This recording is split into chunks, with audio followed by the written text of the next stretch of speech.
quien dictará la conferencia Desarrollo de una visión compartida del aprendizaje para todos los estudiantes.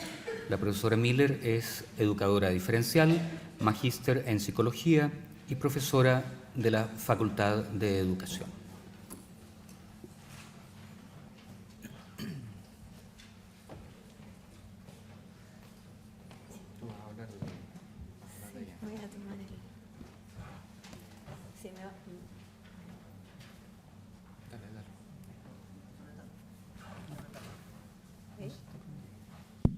Ahí, me voy a mover un poquito.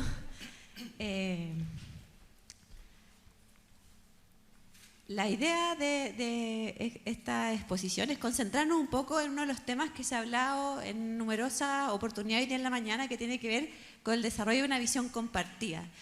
Probablemente lo hayan escuchado antes de venir acá, hoy día lo han escuchado muchas veces y en general aparece como una de las primeras prácticas del liderazgo instruccional que dice establezcamos una visión compartida de algo tan difícil como el aprendizaje. Y lo compartimos, lo decimos, lo declaramos y probablemente si salen de acá, les decir qué cosa aprendieron del liderazgo instruccional, es que un líder instruccional genera una visión compartida con respecto al aprendizaje, ¿no? Me imagino que eso hoy día ya si no ha pasado hasta esta hora va a pasar en los próximos 15 minutos, pero de todas maneras, al menos a nivel discursivo va a quedar instalado en ese sentido.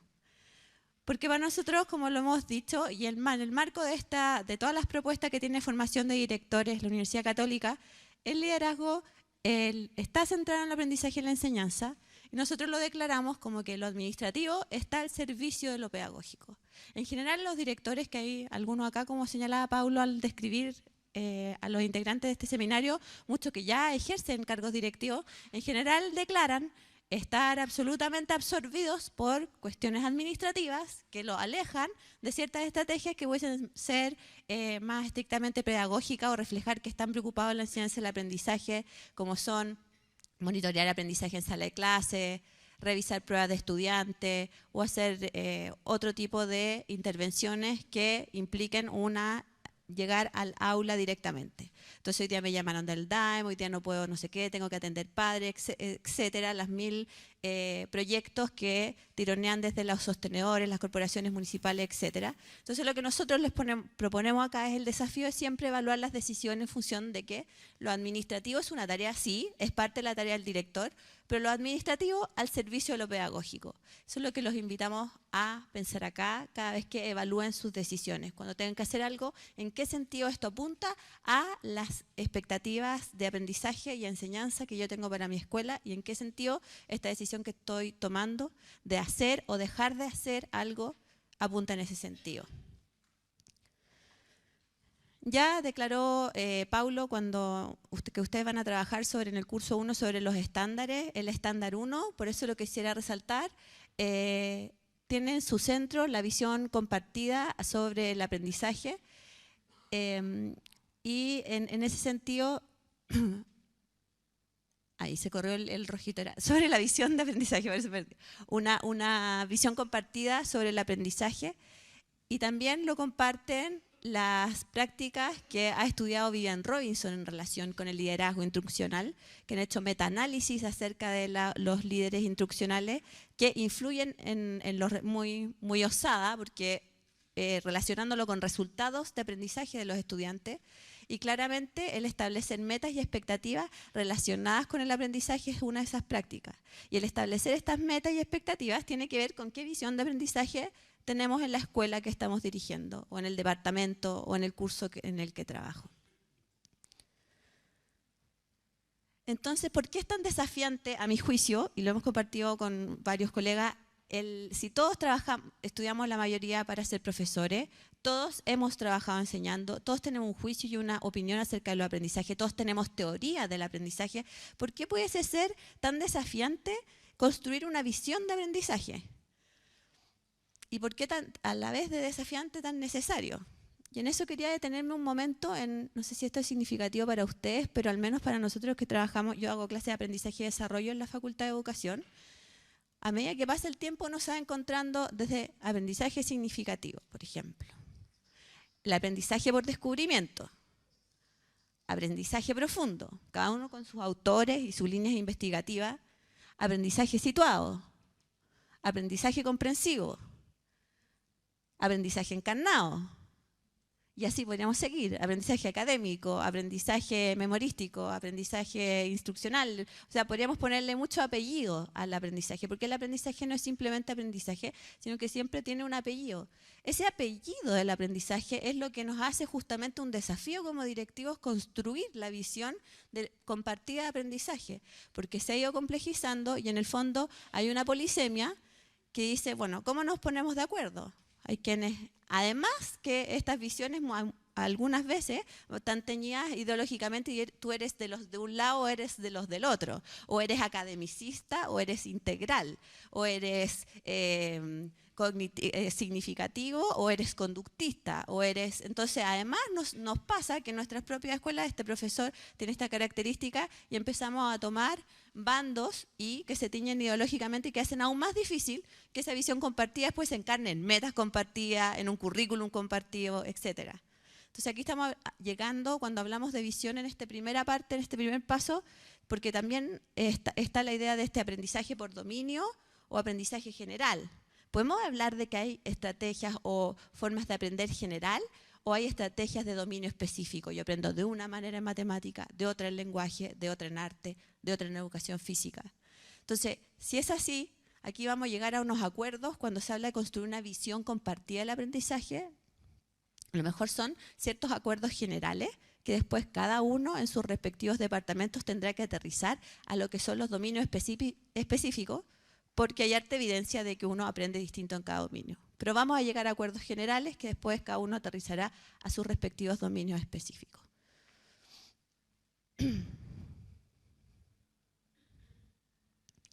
Ahora, por otra parte, quería integrar acá, que no se nos quede porque es un mensaje que quiero que quede bien claro, la perspectiva del estudiante. En general, visión compartida, no solo entre el equipo de profesores, sino que también una visión compartida del aprendizaje que incluye a los estudiantes, y en ese sentido quería tomarme unos minutos para mostrarles el resultado de una investigación que se hizo relacionada con levantar la voz del estudiante en relación a lo que considera aprender bien en la escuela, que es la misma pregunta que le hicimos a ustedes en relación al cuestionario que nos entregaron.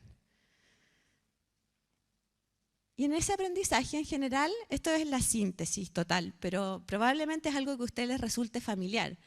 En la síntesis de los estudiantes en general hacen una disociación entre el aprendizaje escolar y lo que llamábamos en la investigación aprendizaje en profundidad o buen aprendizaje. Son cosas que no siempre van juntas. En sus discursos aparecían como con una separación que uno podía decir, aquí hay algo que entienden como aprendizaje escolar para el que uno hace determinadas cosas y un aprendizaje en profundidad, un buen aprendizaje, ese que se queda con uno, que implica unas otras cosas. En general se difería el discurso que la causa de esto es que ellos atribuyen en general que en la escuela pasa algo que no pasa normalmente en la vida, es que está sistematizado que hay que aprender muchos contenidos en un tiempo determinado. Y eso genera esta disociación y que por otra parte en la escuela en general hay un aprendizaje que es ajeno a la experiencia, que está dado y que no tiene mucho que ver con la experiencia propia. ¿Qué significa esto en términos de las dinámicas que ellos describen? Por ejemplo, en términos de tiempo, dicen el aprendizaje escolar en general es rápido, en cambio cuando yo aprendo bien algo que se queda conmigo, que yo uso, me demoro, es lento. El proceso cognitivo que se valora en el aprendizaje escolar desde la perspectiva del estudiante es la función cognitiva de la memoria, que sin duda es relevante para aprender, pero que ellos relevan como un aprendizaje memorístico que está muy cercano a la idea de olvidar. Y el proceso cognitivo clave en el caso de lo que ellos describen como un buen aprendizaje tiene que ver con aplicar, transferir. Bueno, sí puedo seguir, pero en el fondo lo que el rol del estudiante en lo que ellos describen en el aprendizaje escolar, fundamentalmente lo que se valora es concentrado. Ellos creen como que una habilidad que tiene que tener, que está vinculada a la función cognitiva de la memoria, es para aprender, es concentración. Por eso aquellos que carecen de concentración, que son los catalogados o sobrediagnosticados déficit atencional, tienen que ver con que no cumplen con uno de los requisitos fundamentales del aprendizaje escolar, que es estar concentrados, versus los que en el aprendizaje en profundidad tienen más que ver con un tema de autonomía y actividad. Mientras más activos son, más ellos consideran que aprenden lo que ellos llaman aprender en profundidad. Las condiciones que facilitan el proceso escolar y también en profundidad, pero casi exclusivamente el escolar, son contar con un profesor claro y ordenado. Eso es muy importante para este aprendizaje que ellos llaman aprendizaje escolar. Contar con hábitos de estudio, por lo que hablan en estas tardes de cursos de hábitos de estudio, estrategias de estudio que introducimos, están muy alineados con esta sensación de que sirven para el aprendizaje escolar. Y repasar y recuperar información. Eso facilita el aprendizaje escolar. Y el aprendizaje en profundidad, profesor que da grados de libertad para tomar decisiones, tener experiencias de aplicación, interés, motivación, bueno, cosas que probablemente surjan desde el sentido común para ustedes también. Y ahí están estas tensiones que perciben los estudiantes y que finalmente tienen como consecuencia que ellos en su discurso disocian lo que es aprender de estudiar. Entonces, esta visión compartida que queremos generar en la escuela pasa por recoger este tipo de relatos, que aquí está sistematizado de esta manera, pero que puede ser distinto en niños de educación inicial, en primer ciclo, en segundo ciclo, en la adolescencia, y ir viendo cómo se manifiestan, cuáles son las necesidades de aprendizaje que tienen los estudiantes, no solamente desde lo que declaran para el currículum, sino que también lo que ellos llaman aprender bien, para que sea algo que también nuestro desafío es que eso también pase en la escuela, y no solamente ellos perciban que es algo que pasa fuera de ese lugar.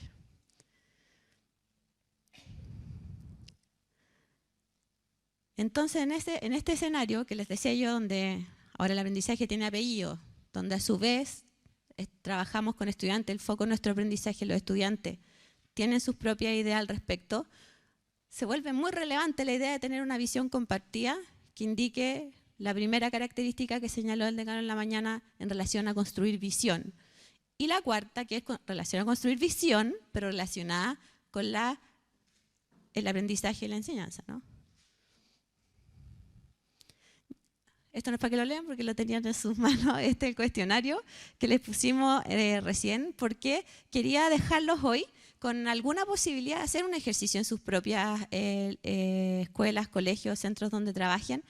En el sentido de construir visión, ahí le he prestado una estrategia a nuestro vicerrector de Asuntos Económicos, Patricio Donoso, que también es profesor de este diplomado. Y lo que le sugerimos ahí es como la pregunta para construir visión que elegimos, porque elegimos a propósito de lo que decía Paulo con una preferencia, nosotros tomamos una decisión y les preguntamos a ustedes qué es aprender bien en esta escuela. A ustedes se les puede ocurrir otra pregunta que consideren más relevante para construir visión sobre aprendizaje. Este no es un instrumento estandarizado que tenga que hacer. Está construido hoy para esta ocasión, para trabajar con ustedes. Si pueden hacer otra pregunta que sea más relevante para su escuela, háganla. También era arriesgado ponerle a puros profesores y directivos así como una serie de enunciados que probablemente iba a decir me falta contexto, depende de la escuela, depende del niño, depende de... Yo lo sé. Pero hicimos el juego de jugar que teníamos ciertas variables controladas y estas eran las cosas que un equipo de profesores había planteado como que eran definiciones de lo que es aprender bien en esta escuela. Y ahí les pedimos que en general en grupos chicos es bastante más fácil, ahora fue un poco arriesgado. Agradezco a Matías que está por ahí, que me ayudó en la sistematización de la información en 5 minutos ahora en el recreo cuando recogimos las tablas de ustedes. Pero la idea es que si uno tiene un grupo chico le pregunta a cada una de las personas, primero construyen estos indicadores entre el equipo, cada uno pone aquello que le parece relevante y en la medida que algo va faltando, la persona que encuentra que su visión no está estampada en ese lugar, la sugiere, la pone y así uno escribe en una diapo cuáles son todas las impresiones o opiniones que van saliendo al respecto. Y después pasa por una ronda de clasificarlas, seleccionar las 3 que más te importan y jerarquizarlas como hicieron ustedes en 1, 2, 3 en función de la importancia que le otorgan a esas 3 seleccionadas.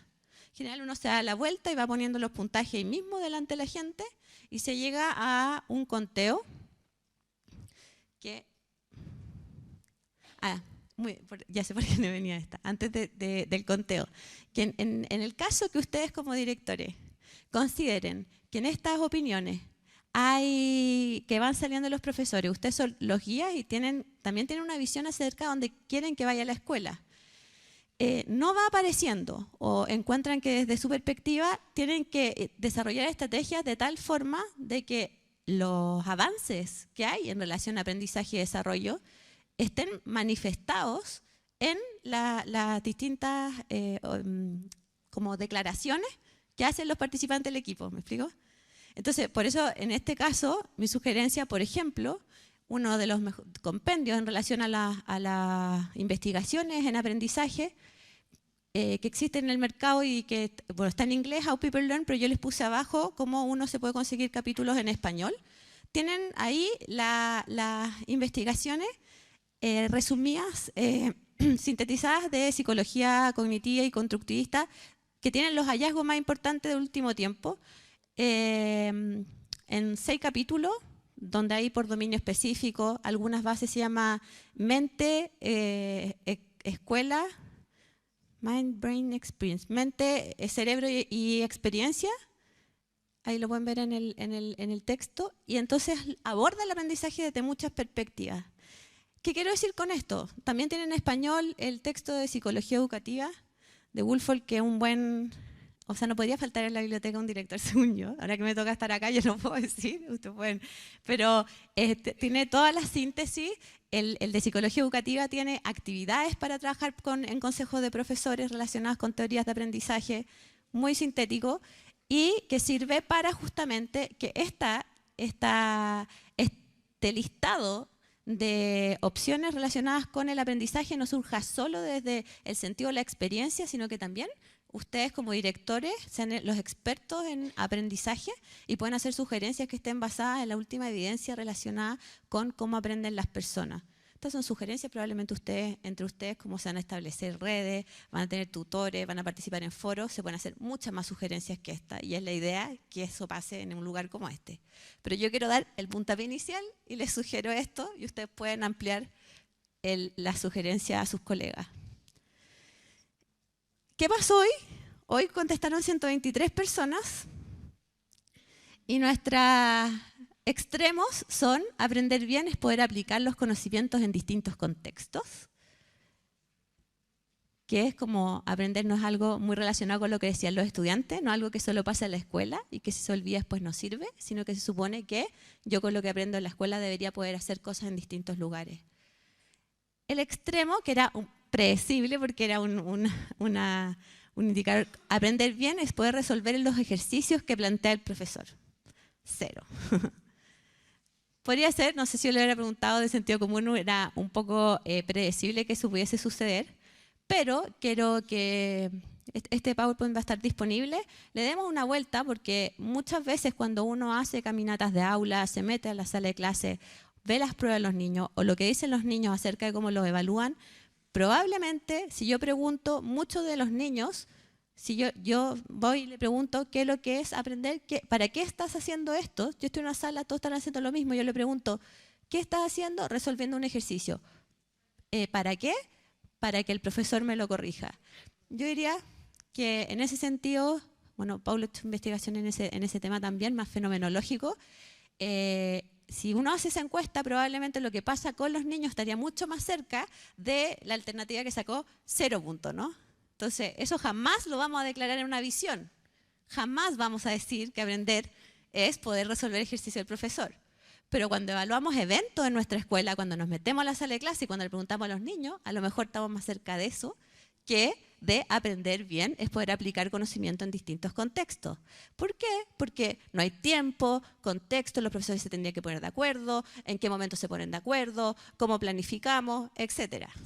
Entonces, aquí les quiero mostrar, está la tensión de la visión compartida del aprendizaje, porque declaradamente todos podemos estar de acuerdo con eso. Ahora, ¿cómo eso se va a manifestar en acciones que yo pueda monitorear como directivo y que nosotros como profesores que nos pusimos de acuerdo en que en realidad lo que nos importa son estas 3 grandes cosas? Aprender bien es poder aplicar los conocimientos en distintos contextos. Aprender bien es poder conectar lo que se aprende con la propia experiencia, muy relacionado con el primero. Y aprender bien es asumir el control del propio aprendizaje por medio de la definición de meta y del permanente monitoreo del progreso hacia el logro de ella. O sea, están todos aprobados hoy día, listo, terminamos aquí. Pero el punto es que cómo hacemos que si llegamos a esta convergencia, muy importante. Por ejemplo, la 13, yo diría que es una aseveración que la saqué casi literalmente de uno de los 3 hallazgos que les decía yo que plantea el texto de cómo aprenden las personas. Y fue seleccionado por ustedes, lo que me alegra mucho, como una de los aspectos más relevantes en relación a aprender. Entonces, paso siguiente, yo tendría que hacer una reacción bastante, no dejarlos como relacionar uno con otro, poder buscar probablemente dentro de la lista, habían otros que también se relacionan un poco con esto, y construir una visión de aprendizaje. El punto es ahora, ¿qué va a hacer cada jefe de departamento, cada uno de los profesores jefes o de los profesores de cada uno de las asignaturas o subsectorias? No sé cómo decirlo porque lo volvieron a cambiar, pero da lo mismo, ¿no? ¿Ustedes me entienden? ¿Qué van a hacer cada uno de esos con esta definición de aprendizaje? Y ahí los invito a eso, a que si un niño le pregunto y me dice ¿para qué lo estoy haciendo? Para que el profesor me diga si lo hago bien o mal, o porque el profesor me dio el ejercicio, hagan el ejercicio en su sala. Si eso pasa es porque quizá la que usted salió como 0 es la visión que está primando. Entonces, hagamos una consistencia entre la visión declarada y la visión implementada de la escuela. Y eso es lo que nos interesa reforzar. Y el curso 2 principalmente va a estar destinado a llevar sueños a metas, van a estudiar las características de las metas que realmente pueden servir para que sean medibles, creíbles, etc. Y eso va a pasar a lo largo del curso 2, que está Paulo, en mayo del curso 2. Mayo del curso 2. Esperamos que ahí puedan desarrollar herramientas en ese sentido. Muchas gracias.